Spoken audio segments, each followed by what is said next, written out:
Nation number one hustler, Johnathan Torres, aka Torres 1PR, and locked in live my boy Freak Genius, aka Freak Genius TV. You already know. Yeah, man. So pretty much, man, I've been doing like public relations and marketing, for a long time. It actually started back in Penn State University, back in 2001 when I was out there in Pennsylvania. And, I would do like a lot of promotions for, a lot of the fraternities, try to put together like, different parties and whatnot. And, that's when I started really getting my feet wet in return, in terms of really trying to do, promotions and whatnot. Fast forward, from my early college days up until, 2012, I used to, deal with this company called Crystal Glacier Water. So it was these bottles of water from Alaska, that had lights on them. And I wound up, being a distributor in the New York and Northeast market for this particular product. And then from there, I kind of piggybacked off my own wave and established an S corporation back in 2012 called, 1PR, number one public relations. It was also a play on word, number one Puerto Rican. So 1PR established 2012, 6 years in. How do you like pick what products you want to push or like what artists you want to work with? I mean, in regards to the products and whatnot, I like to kind of be an innovator. So I like dealing with products and services that are like new to the industry that people don't really know about, and that's something that I believe in, that I feel has potential, has value, and then I kind of want to be the one to bring it to critical mass. You know what I'm saying? So I want to be one of the first ones, like I said, one of the innovators of the product, be the first ones with it, and then utilize my network to distribute it. And now when it comes to music, once again, man, just being able to hear somebody that has a good work ethic, that has a unique sound, that believes in themselves and that wants to move forward, and just try to master their craft. As of late, I haven't been focused on too many artists because I have in the past, and unfortunately I haven't really got a return on my investment either on my time. No shade on nobody, but it's time to focus on myself. You know what I'm saying? And I see you're pushing Live 89 FM now. Absolutely. So Live 89 was established this year, April 1st, 2018. It was established by my brother, my partner, Nelson Delgado. Many of y'all know him as the infamous Amadeus, aka F. And pretty much it's a subsidiary of iHeartRadio. So Live 89 FM is a 24/7, 365 mobile application that you have on the Android or the Apple iPhone.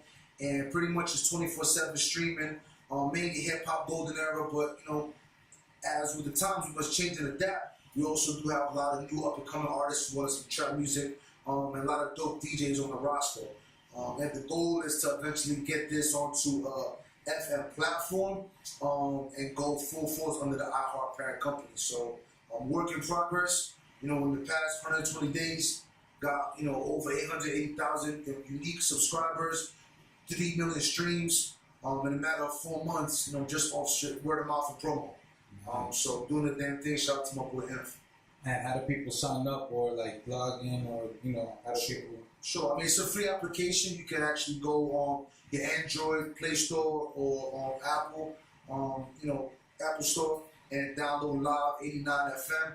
Or you can actually check it on your web browser from a computer or your mobile device, www.live89fm.com. And you being from Long Island, how is it harder for you to get in contact with the connects out in the city and everything? Or on the contrary, it's the exact opposite. So first and foremost, I was raised in Bridgeport, Queens, borderline Bushwick.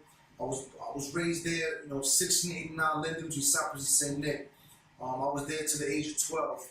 And then after that, migrated over here to East Massapequa, but I was zoned to Amityville School District. You know what I'm saying? So, I was luckily able to kind of live the best of 4 worlds. Brooklyn, Queens, Nassau, Suffolk. You know what I'm saying? Living on the borderline, I was able to see all aspects of it. To answer your question, though, in regards to connects to the city, it's I don't know what to say. It's unfortunate, but I actually get more love for the city than I do out here. I know, again, no shade thrown to nobody out here, because I get a lot of love out here as well. People like yourself, my man Freak Genius. We actually met on ShowIsland.com back in 2011 when you was with my man Soprano, El Tipsy. Yeah. So that's how we got connected back in 2011. So, and I've got hella love in that live. But, you know, again, don't shake on nobody. But it's unfortunate. I feel that a lot's kind of like crabs in the barrel mentality. And, you know, some people is like, they don't want to see somebody outshine. You know, I always use the term, you know, they want to see you do good, but never better than none. You know what I'm saying? So, you know, again, I still get hella love in Long Island, but it's weird how in the city, everywhere I go, Brooklyn, Queens, Harlem, Uptown, Bronx, Dykeman, you know, wherever I lay my head, man, and I go out there, I get hella love in the city.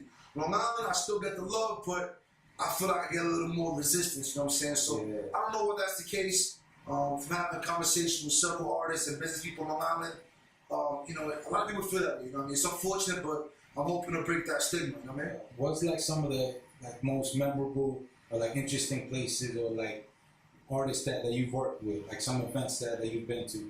Yeah, so working with my man Inf, you know what I'm saying, we've gone on tour, you know, with several different people, you know what I'm saying, anybody from, you know, JADAKISS, Styles P, and She Cruise from the Locks.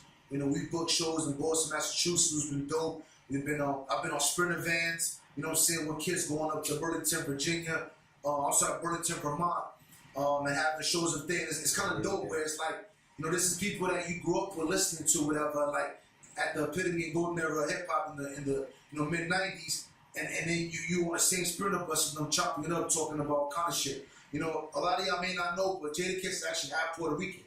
You know what I'm saying? That's why if you see a lot of his videos, like Puerto Rican flag with the Y video, and you know he'll always throw like a little Spanish little innuendo in there, whatever. So he said, yo, son, with a little raspy voice, like, yo, I don't know if you know that, but you know what I'm saying, my pop's name is Ernesto, and all that, you know. You know what I mean? So he's half Boricua, so that's love. What else? One day when I was at Johnathan.com back in like 2013, I had the opportunity to actually freestyle with Keith Murray. You know what I'm saying? He was, he was a guest on my show, and he was just spitting bars. You know what I'm saying? The most beautifulest thing, and the rhyme. He was right next to me, and he was like, "All right, sing that shit, Torres." And I'm like, "Yo, I'm going ball for ball with Keith Murray." You know what I'm saying? So that's dope. So those are two. You know what I'm saying? Two of the few experiences that I've had, man. Tony Sunshine, somebody that I looked up to. You know what I'm saying? Boricua. He was the one that sang the hook for, you know what I'm saying, 100%, which is probably one of the most classic, you know, new age songs with Big Pun and Tony Sunshine, rest in peace, that all Puerto Ricans can relate to. And, you know, I went on tour with him, but I've had a couple of, you know, shows with him, you know what I'm saying, the Northeast Rhode Island market. And that was just dope being in the ambiance with somebody that's, you know, a fellow Rican, you know what I mean, that you look up to. So, a couple of stories, I got many more, but those are what I can think of right now. How do you feel about being signed versus independent? You know what? With this day and age, honestly, man, if you have a budget and you can invest in yourself, you don't need a mixed label behind you. You could be your own machine. As you know nowadays, it's not like a record label is pressing up a tape or a record or a compact disc or CD. Everything is about streaming. So if you have a dope record and a dope single, you know what I'm saying, and you could put yourself on digital platforms and do it, you could do it yourself. But it's not easy. You know what I'm saying? A lot of people think it's, oh yeah, I got a hot record, I'm dope. It's not like that. You gotta be able to put money into dope visuals. You have to have a marketing team. You have to, you know, focus on social media, ad budget, social media marketing, search engine optimization. You know what I'm saying? These are things that you need, in tools and resources you have to utilize to be able to push yourself as an artist. And it's not cheap. And it frustrates me when I see artists, you know, spending, you know, $40, $50 a day on an 8-4 quarter of Bud, or spending fucking $1,000 on some Red Bottom Giuseppe's, when they could put that same money into investing into themselves and get their music heard out there via these digital marketing outlets or merchandise or get some feature, things of that nature. So a lot of artists got the game twisted because they're not properly educated. It's unfortunate.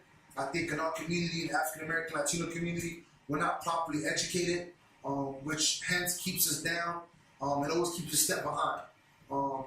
Obviously, you know, if you have a machine behind you like a major record label, you do got that, but in essence, you're selling your soul. 360 deals, they're getting a little bit of your shows, your merch, your touring, you know what I'm saying, your royalties. So it's like, you know, got to pick and choose your evils, man. But doing it independently is definitely achievable and feasible, but you gotta have a budget behind you, and you have to have a strong team of people that's educated and want to grind. Before Chinx passed away, is there any good memories about, anything that you can say about? 100%, man. So first and foremost, rest in peace, the homie Chinx, aka I know him as Lionel Pickens. He actually moved over to Amityville from Fort Rockaway the same year I moved over from Ridgewood to Amityville myself back in 1996. So I remember it vividly because him and I have both similar swags. We were both in the city, but we both moved out here. You know what I'm saying? He happened to have his brother Wax, you know what I'm saying, his brother Rails, and his mom that was living out here. And I remember when he first came out here, whatever, I remember he had a big ass chain, like the way Project used to have I rock 40-inch cable, drinking white label, like he had a long chain. You know what I'm saying? So, I was like, yo, son, where you from? Whatever. He's like, yo, I know you from the city because you said you use son language, yo, son. I'm like, oh, where are you too? I'm like, yeah, I'm from Ridgewood. I'm from Fort Rock. You know what I'm saying? And, I remember when he told me his name, he said, yo, my name is Lionel. I'm like, yo, like Thundercats? He started laughing, yo, you're Johnathan Torres. I'm like, yo, son, that's my name to you, son. Yo, you lie, I call you lie, but you Thundercat. So that's a little inside joke that, me and Chinx out, whatever. Again, the masses and the people know him as Chinx Drugs. I know him as Lionel Pickens, aka Thundercat, you know what I'm saying? So, rest in peace, you know what I'm saying, to Lionel. Shout out to his brother Wax, Relly Rails and his mom Dooch, you know what I'm saying? And also his children and his wife, you know what I mean? I seen you on the new T.I.P Grand Hustle show. How did you get involved with that? Absolutely. So I can say it right now in front of the camera. I can be like, yo, because of my hustle, my grind, BT reached out to me, blah blah blah. No, that's not what happened. The truth is, it was a Facebook ad. I was late one night. I was on Facebook. I was unemployed and I was bored. I wound up seeing an ad that says, do you have what it takes to be a hustler? And I was like, hell yeah, fuck yeah, I can hustle. That's what I do. Like, it's a regular type of time, right? So I pressed the ad and wanted to be like a 30, 40 page questionnaire that I was so tired after 2 hours that I almost clicked out. But I'm like, damn, I already done did all this shit, what I got to lose. So I did that. 2 weeks later, get a phone call from a California number. And I was like, oh damn, this is my Cali plug. Let me see what's going on. Wound up being a person from a casting agency. Have a little conversation. 2 weeks later, got a follow-up convo talking about, yeah, I like what I'm hearing. 2 weeks later, I had a Skype interview. A month later, they flew me out to Atlanta, Georgia. 5 days later, I'm in a mansion filming what you know as season 1 of the Grand Hustle on BET with T.I.P. Life is crazy. That's what's up. And how is it working with the other cast members? How's that experience? It was definitely a dope experience. It was very interesting to be able to. Well, let me double back and retract. So the Grand Hustle is a competition-based series. All right, it's a whole season, 12 episodes, and you have 16 contestants from all across the country, all trying to win the opportunity to work for the Grand Hustle organization and also a 6-figure salary, right? So it's kind of comparable to Donald Trump, The Apprentice, but I call it the Urban Apprentice. T.I. is a very, very respectable dude, very respected in his community, a very, well-mannered, articulate, as you know about vocabulary, and also a very prominent businessman. He got his hands in clothing, film, music, entertainment, production, you name it, your T.I.'s got his hand in. And also philanthropy with a lot of things for the people, and for us, you know what I mean? Yeah. And, it's just dope being able to be around, different people, of different walks of life, different, sexual orientations, different religious backgrounds and whatnot. So, shout out to my cast, a good 8 to 10 of us still keep in contact. I got love for each and every one of them, and as myself, I wish everybody the best in the endeavors, So it's definitely a dope experience. What was it about that book? Like, how did you feel about when the lady was, when that girl was like, yo, the book, we should show T.I. the book? Like, how did you feel at that moment? Yeah, so episode 1, pretty much our challenge was to be able to take a bottle of water and then trade it up, for something of more monetary value, and then, whoever brings back the highest value items, you know what I'm saying, would actually win the challenge. Initially, I'm not gonna lie, when it was pitched and positioned, I kind of see where Shorty was coming from. But at the same time, I remember T.I. specifying that you have to take the water and then get some monetary value. You know what I mean? So the book was more of sentimental value because the person that was giving the book up, they see value in it because they had sentiments to it. If you recall, there was a part where there was a kid trying to give up a gold chain with a pendant. So I'm there, I'm like, yo, how many carats is that chain? 14 carats, huh? And the pendant. So I'm looking at Shorty and Kayla, and I was like, yo, team, are we gonna like let this go? Because I know that this is of value. We're gonna trade water and get a 14 carat chain. Yeah. She's probably thinking, oh, this chain's fake, whatever the case may be. You know, we could have definitely got her praise. Regardless, the chain still would be more than the water and more than the book. Yeah. The book is valued like $16.95. Yeah. At the end of the day, y'all seen the episode, wound up being the team that lost, was on the chopping block, and you know, she kept talking, you know, and much love to her Kayla, but she kind of put a foot in her mouth because she kept talking. And unfortunately, T.I. didn't like that, so he had to dismiss her, as well as Hip Hop Republican, my man Brandon. Yes. So unfortunately, they got finished. I was in the chopping block. I was able to see another day. So I'm happy I didn't get, you know, X'd out the first episode because I would have been mad embarrassed to come back to the hood forever. You know what I'm saying? What's up with that Hip Hop Republican dude? So on one end of the spectrum, I can't front Brandon. You know, who was at the crib for the short period of time that he was there. He was actually a cool dude. You know what I'm saying? Unfortunately, I believe because his stance, you know what I'm saying, he's actually an editor of a publication called the Hip Hop Republican, and T.I. is very, very pro-Democrat, pro for the people. He has an organization called Us or Else. It's pretty much advocate, you know what I'm saying, for, I don't want to say just African-American Latinos, but for the most part, for our people, you know what I'm saying? And once, you know, homeboy came to the crib and started talking our Republican talk, I already know it didn't really sit right with Tip. The rest of us kind of seen the uncomfortable situation, and I guess that was part of his untimely demise, you know what I'm saying? Yeah, so you had to live in the house with them while you were videotaping? Absolutely, man. We was confined, you know what I'm saying, to a very, very large mansion in Atlanta, Georgia.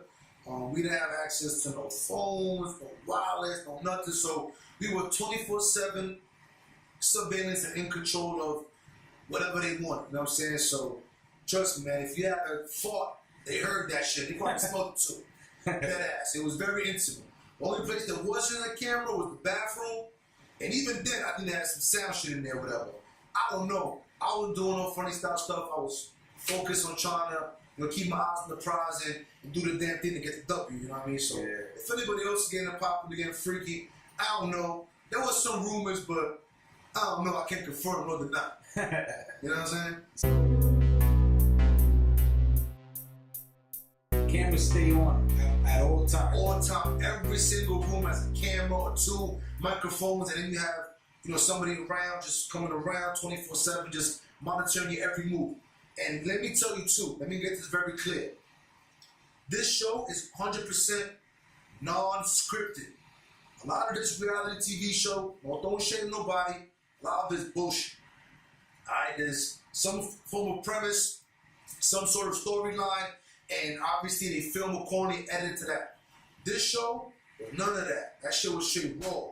They gave us a challenge, they said go, and whatever happened. All the emotions you see on the show is all raw. You know what I mean? So that's why I think people so far, in these first 2 episodes, from the feedback that I've gotten, you know, via social media and for people, you know, face to face, they love it. They love the drama, they love the realness of it, they love the non-ratchetness of it, and it's a good look. You know what I'm saying? I mean, I'm blessed for the opportunity to rep. You know what I'm saying? From New York, from Long Island. You know what I'm saying? For my Latinos, my Boricuas, know that. You know, it's all love. Has your life changed now being on TV?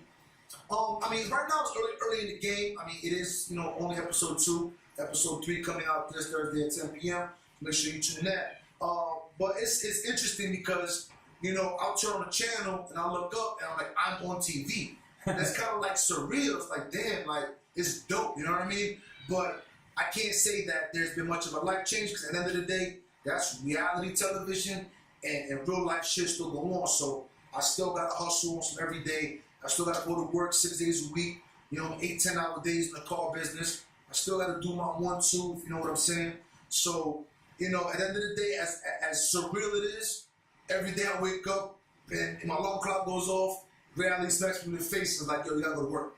You know what I mean? But, it's cool getting, DMs, instant messages, Snapchats, and seeing people that you don't know from home to war just saluting you and saying they're proud of you and they appreciate the show and they like your character. So that makes me feel good, you know what I mean? Would you consider acting or doing any other type of gigs in the Absolutely, man.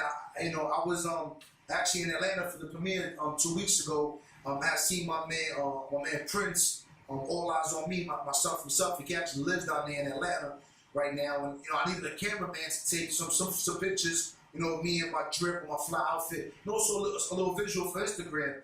And my man laced it, whatever, on my IG, did a little video, and I felt like I was in, rehearsing for Power season 6. You know what I'm saying? Yeah. So that's something that I would definitely consider.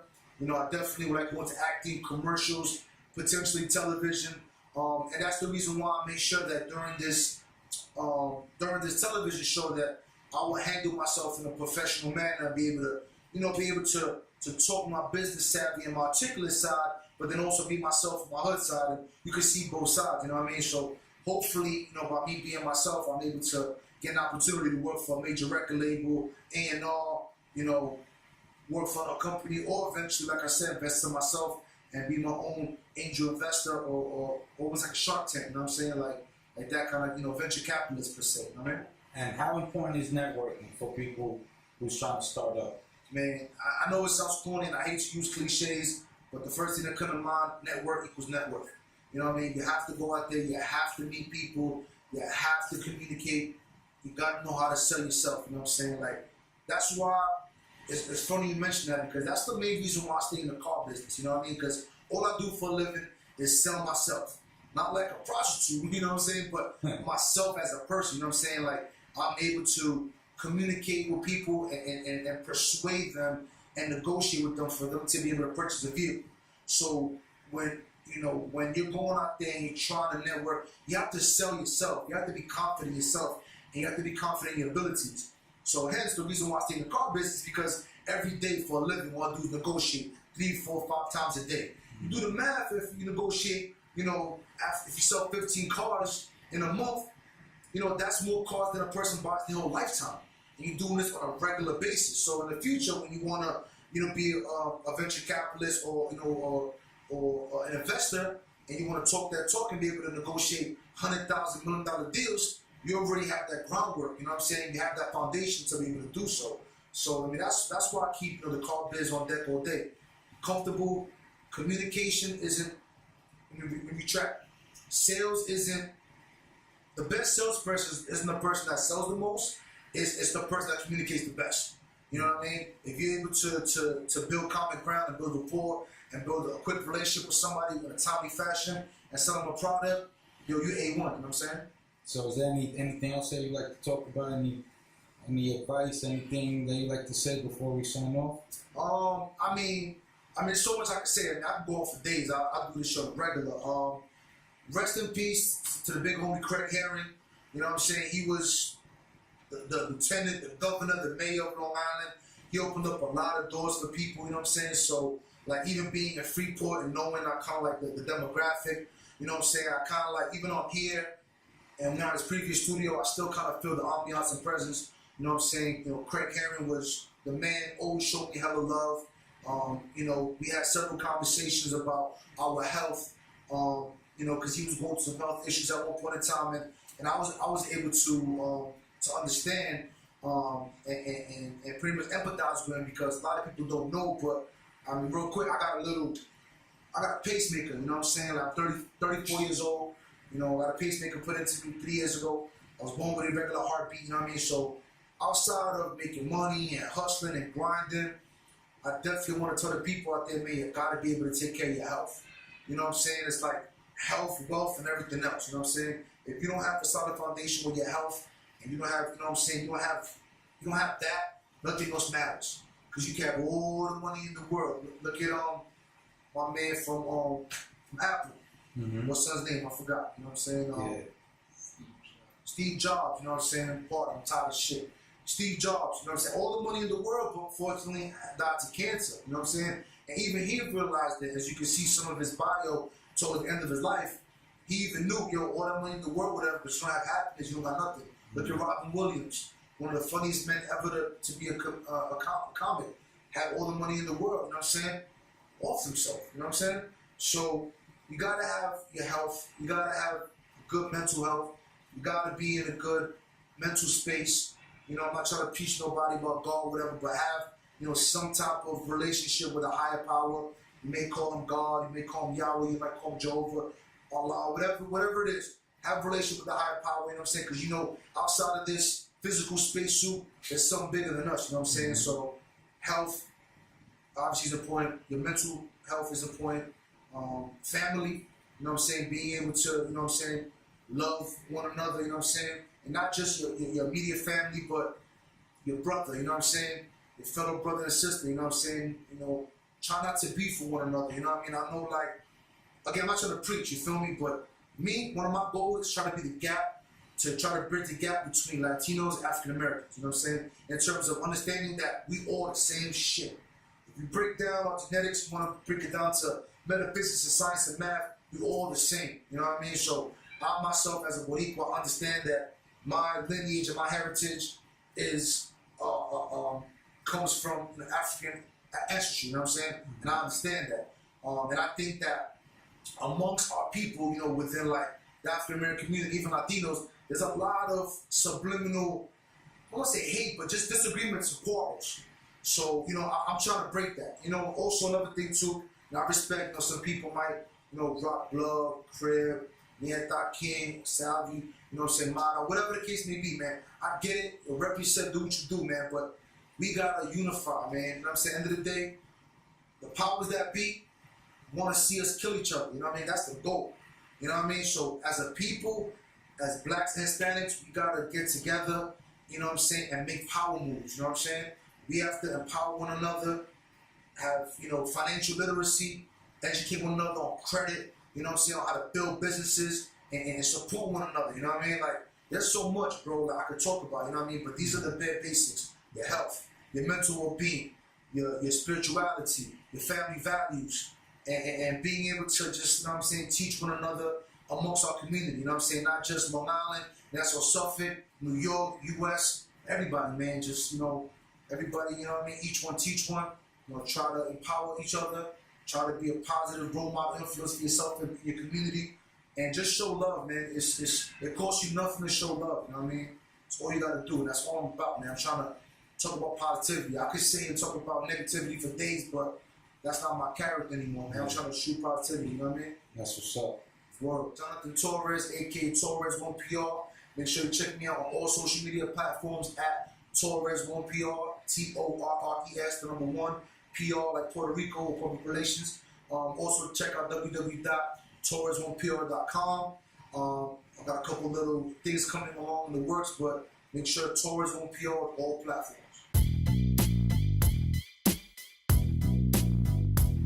You already know it's number 1 PR J Torres, and I gotta give a big shout out to my brother from another, my man Johnathan, aka Freak Genius on Freak Genius TV. You already know.